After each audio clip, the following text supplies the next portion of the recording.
Mga kaplo yung bagong gising muna tayo, no? Real talk muna tayo. Alam niyo ba, dapat pagkagising natin, magpasalamat tayo sa Diyos. Dahil ang buhay, hindi permanente yan. Hindi tayo laging buhay. Yung iba nga, hindi na nakakagising, binabagungot na, di ba? Kaya, kung sa umaga, gumising tayo, na imulat natin yung mga mata natin at humihinga tayo, magpasalamat tayo dahil napakalaking blessing ng biyaya na binigay sa atin ni Lord John, no? Dahil lagi kong nga sinasabi na ang buhay ay hindi permanente, lahat may hangganan dito sa mundong ibabaw. Maraming mga positibong bagay na dapat natin gawin. Dahil lahat ng bagay may kontra, may kabaliktaran. 'Di ba? May malalim, may mababaw.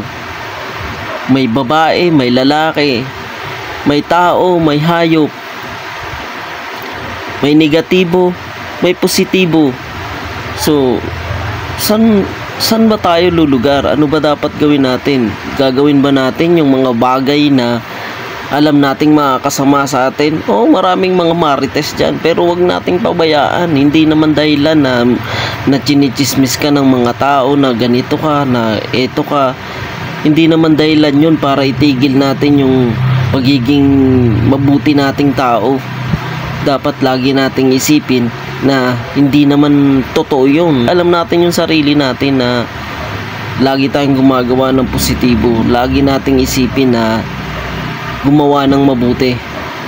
Mga kaplo, lagi nyo lang tatandaan na lahat ng nangyayari sa buhay natin may dahilan yan. Pero lagi nyong tatandaan na sundin nyo lang palagi